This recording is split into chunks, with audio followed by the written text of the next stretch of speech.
Ჩვენ გადაცემის პირველი სტუმარი ამ თემასთან ერთად ნაციონალური მოძრაობის პოლიტიკური საბჭოს თავმჯდომარე ნიკა მელია. მოგესალმებით ბატონო ნიკა, დიდი მადლობა რომ ჩვენთან ერთად ხართ. მადლობა პირიქით მოწვევისთვის თქვენ. ბატონო ნიკა, თქვენ გუშინ იმყოფებოდით ბორჯომში და უმრავლესობის მხრიდან თქვენი ბორჯომში ჩასვლა შეფასდა როგორც ასე ვთქვათ პროვოკაცია, პოლიტიკური ტემპერატურის აწევის მიზეზი.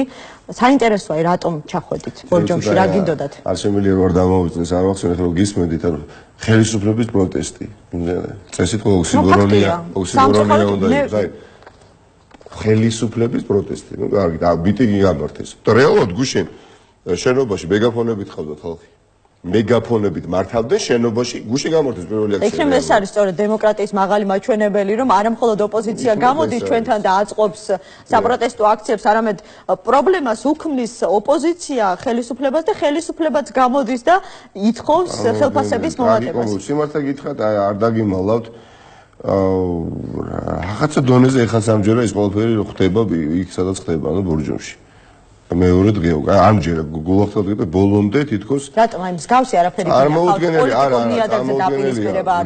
არა ბევრი კომპონენტისგან შედგება. ეხლა ერთი არის ის რაც იკადრეს, რაც გააკეთეს, მე რეალურად შენ თავად არ უნდა გაწყობდეს, ხო? პოლიტიკაში არის პრაგმატული რაც არ უნდა უზნეო ხელისუფლება იყო ჩემი შეფასებით, ხო? არის რაღაცა რაც ძალიან გაზიანებს, ოდესაც აკეთებ და ვერ ახსნი. შენს მოკავშირესაც ვერ აუხს, რატო გააკეთე ეს განსაკუთრებით, ოდესაც საკითხი ეხება ხელფასების პრაქტიკულად გაორმაგებას. თქვენ კითხვას რომ ვუპასუხო, რატო ჩავედი? რატომ და რა სურათი დაგხვდა? რატო ჩავედი? ესე იგი, მე ბორჯომში გუშინ ჩავედი საღამოს 6 საათზე. 6 უკვე 10 წუთი მე შევედი უკვე საკრებულოს შენობაში. დღის 12 საათზე გუშინ ჩატარდა საკრებულოს სხდომა და ეს იყო პირველი საკრებულოს სხდომა, რომელსაც დაესწრო ქართული ოცნების დეპუტაცია, რომელიც საკრებულოში არის წარმოდგენილი ბორჯომში უმცირესობით. 20 ნოემბრიდან და 20 ნოემბერი არის პირველი დღე, როდესაც პირველი საკრებულოს სხდომა ჩატარდა, მაშინვე ქართულმა ოცნებამ თუ გახსოვთ, ბოიკოტი გამოუცხადა საკრებულოს. ანუ ხელისუფლებაში ყოფნა ძალამ ეხლა დღეს აქცია ჩაატარეს, მაგრამ მანამდე ბოიკოტი გამოუცხადეს საკრებულოს სხდომებს. და არც ერთ საკრებულოს სხდომას ისინი არ დასწრებიან. და პირველი საკრებულოს სხდომა, რომელსაც ისინი დაესწნენ და გამოთქვეს ინტერესი და სურვილი რომ დასწრებოდნენ, იყო გუშინდელი საკრებულოს სხდომა, ისიც იმიტომ, მხოლოდ და მხოლოდ იმიტომ, რომ იქ იხილებოდა მათთვის ძალიან მნიშვნელოვანი საკითხი, როგორც ჩანს, ხელფასების მატების საკითხი 70 მერის თანამშრომლისთვის. კი ბატონო, სწორედ ამას ამბობს ქართული ოცნება, სულ მინდა ხოლმე ვთქვა, რომ უმრავლესობა და არა და არ არიან უმრავლესობაში, უმცირესობაში. ეს არის ერთ-ერთი გამონაკლისი. ამას ამბობს. მაგრამ როგორ დაესწრეთ, როგორ დაესწრეთ, ხალხო? კი არა, 700 აქტივისტი მიიყვანეს. 700 მართლაც უმეტესობა გავეშებული ადამიანები პირადად ვიხილე ხომ ხონდა ამის ბედნიერება გუშინ. ქართული ოცნების ნახოთ კადრებით რა ხდებოდა გუშინ ბორჯომის საკრებულოში. ქართული ოცნების აქტივი მათი მეგობარ ნათესავები, აგრესიული მეგობარ ნათესავები, რომელიც დასაკვირვებული ყავს სიტუში დაიწყეს. აი ბატონი, რომელიც ეხლა თუ დავკარგოთ. აი ამ კადრებში ეს არის შესული ვარ, ეხლა 5 არა, ეს არის. აი სულ რაღაც 3 წუთის მისული ვარ მე ამ შენობაში. ვცდილობ შევიდე იმ ოთახებში, სადაც ყავთ გამოკეტილი ოპოზიციური დეპუტატები საკრებულოში. თქვენ ეხლა დაინახეთ რომ უკნიდან დღეს ეხლა სულ რაღაც 2 საათი წინ გავიგე რომ უკნიდან მომეპარა, არ ვიცოდი სიმართლე გითხრათ ვინ იყო. უბრალოდ გავიგე ამის შემდეგ რომ ვიღაც ადამიანი პოლიციაში განაცხადით შევიდა და მიჩივის რეალურად რომ მე მას მივაყენე ფიზიკური შეურაცხყოფა. მე ვაღიარებ რომ ფიზიკური შეურაცხყოფა მივაყენე ადამიანს, მაგრამ ეს ადამიანი ახლა ამ კადრებში გამოჩნდა 2 საათი წინ გავარკვიე. ეს არის ბაკურიანის გამგებელი, რომელიც აი თუ გიგიხა კიდე იქნება საშუალება უკნიდან აი ნახეთ.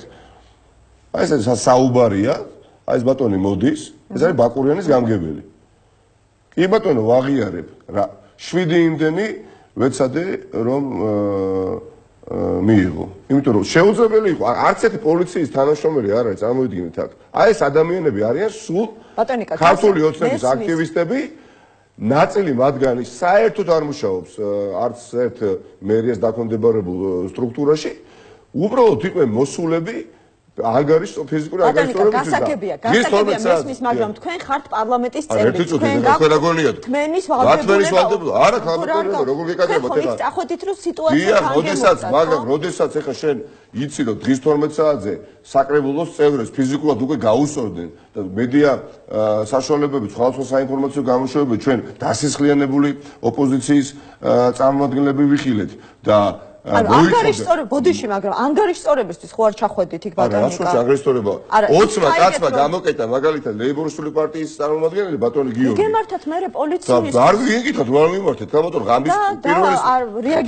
პირველის ნახევარზე მე 6 საათიდან პირველის ნახევარამდე ვიყავი საკრებულოს შენობაში ფრაქციის ხომათა დარბაზში 6 საათის განმავლობაში იქ ყოფნის მიუხედავად არც ერთი პოლიციის თანამშრომელი არ ყოფილა და მხოლოდ პირველის ნახევარზე მოვიდა სამხედრო პოლიციის უფროსი ეს მას შემდეგ რაც პრაქტიკულად არ დარჩა არც ერთი ელჩი დიპლომატიური წარმომადგენლები საქართველოში რომელთანაც არ დაუყარეთ ურთიერთობა და მეცლად შეგვიწყო ხელი მედიამ რომელმაც გააშუქა უკვე 9 საათისთვის 10 საათისთვის დიდძულებულები გახდნენ უკან დაიხიათ ეს უკვე ღამის 2 საათი დიახაც პარლამენტის წევრი შევიდა ჩავიდა და ითხოვდა დატყვევებული საკრებულოს წევრების მონახულებას და ქართული ოცნების ბაკურიანის გამგებელი და ყველა გამგებელი იყო ხედავთ იქცეოდა ისე როგორც იქცეოდა აპატიეთ ეხლა როდესაც ის რაც ჩვენ ნახეთ და მინდა რომ კიდევ ერთხელ პრეზიდენტს გაუშვას ეს კადრები რა თქმა უნდა ამ შემთხვევაში ალბათ ნაკლებად საინტერესოა მაყურებლისთვის ბორჯომელებისთვის არა ბორჯომელებისთვის იმიტომ საქმე არ გვარდება მით უმეტეს არ გვარდება წარმომადგენლობით ორგანოში ყველას ნებისმიერ არა ქალბატონო თქვენ როგორიათ ეხლა იქ ნებისმიერ პარლამენტის წევრი როდესაც ჩავოდა ეს ხელისუფლება ფეხქვეშ თელავს ან მანდატური სამსახური არ არსებობდა არავინ პოლიციის თანამშრომელი არ მოსულა ქალბატონო ამჯერად წევრები და საკრებულოს წევრები მუშტიკრივი ვინ იყო საკრებულოს წევრი ქალბატონო 700 საკრებულოს წევრი ყავს 28 საკრებულოს წევრი ყავს ბორჯომი 700-მდე კაცი იყო და ეს შენობაში ვინც იყვნენ და ვინც გარეთ იყო რამდენი კადრებს სხვადასხვა არხების დაფიქსირებული აქვს არც ერთი სრული პასუხისმგებლობით გეუბნებით არც ერთი პოლიციის თანამშრომელი იქ არ მოსულა მთელი 10 საათის განმავლობაში ამაშია მთელი უბედურება და ამას ვერ გააკეთებდა ადგილობრივი ხელისუფლება ცენტრალურ ხელისუფლებასთან შეთანხმების გარეშე ამხელა კადრიერებას ისინი ვერ ჩაიდნენ ამხელა დანაშაულს ისინი ვერ წავიდოდნენ პირველად მივიდნენ საკრებულოს ხომაზე საკუთარი ხელფასების გაზრდისთვის 800 ლარის გაზრდაც ითხოვს ხელფასისა მერი და ვიცე-მერი 700 და სამსახურის უფროსები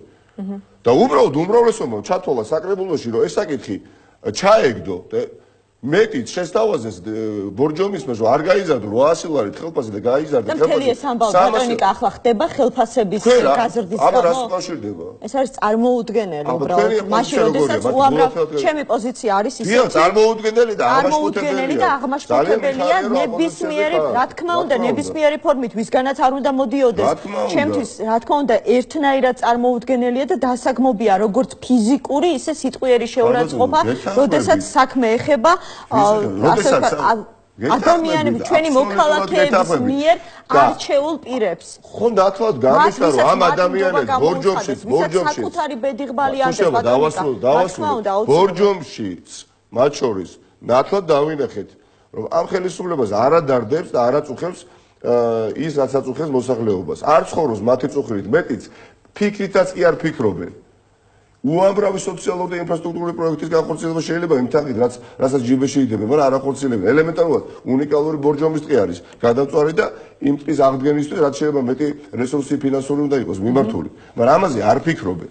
მეტი სხვა არის ინფორმაცია და გუში გააჟღერა ქართული ოცნების ერთ-ერთი წარმომადგენელმა ქართული ოცნება აპირებს გაფიცვას და საჯარო მოხელეს კანონით ეგზალება გაფიცვაში მონაწილეობის მიღება. იმედია ამას ვიღაცა ყურში ჩაუჩურჩულებს მაინც. და არც ერთი მუნიციპალური ავტობუსის გამოყვანას არ აპირებენ, არც საფაშო ბაღების დახურვას აპირებენ, დასუფთავების სამსახურის ასე თქვა არ გამოშვებას აპირებენ ქალაქში. რითიც ეხლა ბუნებრივია ეს არის ბოიკოტი, ეს არის პოლიტიკური ბოიკოტი და ეს არის რაღაც ობსტრუქცია ბორჯომელების წინააღმდეგ და ბორჯომში ჩასული ტურისტების წინააღმდეგ. თქვენ თქვით რომ თქვენი ბორჯომში ჩასვლის მიზეზი და მიზანი ვალდებულება იყო ის რომ უნდა განგემუხტათ რომ ადამიანებს ჭირდებოდათ დახმარება მათ შორის საკრებულოს თავმჯდომარეს და ასე შემდეგ. რეალურად პირველ რიგში პირდაპირ გეტყვით რა თქმა უნდა რამაც მე რო არ ჩავსულიყავი ეხლა სხვა ეთერში ვთქვი და გამეორდები თქვენთანაც თქვენ ის ნებართვით ძალიან დიდი შიდა პიროვნული კონფლიქტი მექნებოდა, იმიტომ რომ მთელი საათ 4-5 საათის განმავლობაში, როდესაც ვაკვირდებოდი გამომთარებელ მოვლენებს და იცი რომ ნაციონალურ მოძრაობას ყავს ორი წარმომადგენელი ამ საკრებულოში და არიან მართლაც ფიზიკური განადგურების საფრთხის ქვეშ და ამ დროს მე ხა თბილისში ყოფილიყავი ნაციონალურ მოძრაობის ცენტრალურ ოფისში სხვა საქმე დაკავებული მე რო ყოფილიყავი ნაციონალურ მოძრაობის იმ ორი დეპუტატის ადგილზე მინიმუმ ძალიან დიდი პრეტენზია მექნებოდა ნიკა ველიას მიმართ. შეუძლებელი იყო როგორ ტელევიზორში და მეყურები ერებისთვის რაც თუმცა ვნახეთ რომ ვითარება არ არის. პირადად არ მიდე რამდენიმე ელს, ხო არ გეტყვით ეხლა რამდენიმე ელს დაახლოებით 4 Facebook ჩარტვა გავაკეთებ ჩემი ტელეფონით გუშინ. მოუწოდეთ კვირინკაშის გამოდი. რატომ არ პირადად რამდენიმე ელს დავუკავშირდი მე, რამდენიმე სხვა ელს დავუკავშირდი და სხვა ნაციონალური მოძრაობის ლიდერები და აი ამის შემდეგ რაღაცნაირად მოხერხდა ის რომ პირველ სტატიურზე პირველი პოლიციელი გამოჩნდა შენობაში. წარმოიდგინეთ ეხლა მე პარლამენტის დეპუტატი იქ ვიყავი და მაინც ამას ჩადიოდნენ. გუბერნატორი მოვიდა ის როგორი შენობაა იცით ალბათონოებმა პირველ შენობაზე პირველ სართულზე არის განლაგებული საკრებულო ბორჯომის და მეორე სართულზე არის განლაგებული ბორჯომის მერია. გუბერნატორი მოვიდა და ავიდა ბორჯომის მერთან, ქართული ოცნების წარმომადგენელთან. და ამით კიდევ ერთხელ დაადასტურა, რომ ის გუბერნატორი არ მხოლოდ ქართული ოცნების გუბერნატორი. ანუ ამ ქვეყანას ყავს პრემიერ-მინისტრი მხოლოდ ქართული ოცნებისთვის, არსებობს შინაგან საქმეთა მინისტრი, რომელიც არის ქართული ოცნების შინაგან საქმეთა მინისტრი და გუბერნატორი ესე მოიქცევა რა გასაკვირია. ერთ წუთს აგავთეთ ზუსტად და ნათელს გავხდი, რას გულისხმობ და რა მოხდა. აი ჰიპოთეტურად დაუშვათ სხვა რაკურსით და ეს დაგანახოთ ვითარება. ხვალ ნებისმიერ სხვა ოპოზიციური პარტია თბილისის საკრებულოში რომ შევიდეს. მე დღეს ეს საკრებულო პარლამენტში ბატონ გაბუნეს და უცნების სამომავლოს უთხარ. 700 კაცის იგივე რაოდენობის 700 აქტივისტის მობილიზაცია რომ მოახდინოს რომელიღაც ოპოზიციურ პარტიამ. თბილისის საკრებულოში სადაც არის წარმოდგენილი უმრავლესობის ქართული ოცნება. აუკვეთონ უკანონოდ თავისუფლება ქართული ოცნების დეპუტატებს. კარები აუჭედონ ტყემალაძეს საკრებულოს თავმჯდომარეს. ფიზიკურად გაუსწორდნენ ქართული ოცნების დეპუტატებს და მთელი 10 საათის განმავლობაში თქვენ როგორ ფიქრობთ, ერთი პოლიციელი არ გამოჩნდება იქ? უნდა გამოჩნდეს და აუცილებლად გამოჩნდება. აუცილებლად გუშინ დღესაც საუბრობ. ასეთ შემთხვევაში პოლიციელი იქნებოდა ნამდვილად პოლიციელი და ასეც უნდა იყოს, პროკურორი იქნებოდა პროკურორი და ასეც უნდა იყოს, უბრალოდ ეს ყველაფერი გუშინ არ იყო. იმიტომ რომ პოლიტიზირებულია, პოლიტიკური ნება არ არსებობდა და მე ვერ დამაჯერებს რომ ვერავინ ვერ დამაჯერებს რომ პოლიციის უფროსი, ანუ პოლიციის თანამშრომელი ბორჯომში, რომელმაც იცოდა რომ დარბება მიმდინარეობდა საათების განმავლობაში ამა თუ იმ შენობაში, მას არ ჰქონდა სურვილი წესრიგი დაემყარებინა, მაგრამ მას ჰქონდა ბრძანება რომ არ ემოქმედა. ბატონიკა, ახლაც და გუშინაც და ხვალაც ყველაზე მთავარი რჩება. აქ არის ყველაზე შემაშფოთებელი, ბოდიშოთ, ორი რამ არის ყველაზე შემაშფოთებელი. ერთი, არათუ უმოქმედობა პოლიციის, არამედ არ არსებობა და მეორე, რის გარშემო მოაწეს ეს არ ყოფილიყო პოლიცია, დაძაბულობა კიდევ უფრო დღეს რა მოხდა პოლიცია, ხალბატონებმა ხა ძალიან ვთხოვთ. დღეს რა დღეს? გუშინ სად იყო პირველს ნახევრამდე და დღეს რა გააკეთეს ამ პოლიცია? გუშინ გამოყარეს ზონდერები და დღეს მიიყვანეს სპეცნაზი და შენობაში არ შეუშვეს საკრებულოს თავმჯდომარე, საკუთარ სამუშაო შენობაში არ შეუშვეს საკრებულოს თავმჯდომარე და სხვა ოპოზიციური პარტიის საკრებულოს წევრები, მაგრამ იმავე შენობაში შეუშვეს ქართული ოცნების დეპუტატები. 28 ნახეთ 28 დეპუტატი როგორც ვთქვი უკვე 28 დეპუტატი ყავს საკრებულოში ბორჯომის საკრებულოს. 28 დეპუტატი არის წარმოდგენილი. 15 არის სხვადასხვა ოპოზიციური პარტიებიდან და 13 დეპუტატი არის წარმოდგენილი ქართული ოცნება. 13 დეპუტატი შეუშვეს, 15 არ შეუშვეს. ანუ თქვენ რას მეუბნებით ეხა დღესაც მხოლოდ და მხოლოდ ხელისუფლების ინტერესებს ემსახურებოდა მათი იქ დგომა. კონკრეტული სისხლის სამართლის დანაშაული ჩაიდინეს. არა და გუშინაც თელმა აი რიგმა ადამიანებმა სახელებით, გვარებით, ყველაფერი ვიცით უახლოეს პერიოდში მედიას გავაცნობთ. საინტერესოა დაკითხვაზე მაინც თუ დაიბარებენ. და ამ დროს რა ხდება? ამ დროს რა ხდება? აი ამ კადრების გამო ნახეთ თქვენ ელოდებით რომ შესაძლებელია თქვენს გამოგიძახონ გამოკითხვაზე. ადამიანი როდესაც თავს გესხმის ბრბოში დეპუტატს, მით რა მნიშვნელობა დეპუტატი იქნება თუ არა დეპუტატი? და თავდასხმელი, თქვენ სადარბაზოში რო შეხვიდეთ მაპატიეთ ეხლა რომ მე რომ დეპუტატი რო ვარ, სახლის კარებს გაღებას რო დავაპირებ და უკრიდა თუ აგურს თავში ჩამარტყამენ, თუ მოვახერხ რეაგირება, რა გავაკეთე დეპუტატი რა ხარ ვარ, მეორეჯერ ვთხოვო, თავში აგური ჩარყო, თუ როგორ არის ჩვენი საქმე. რას მეუბნებით? სრულიად წარმოუდგენელი ვითარება.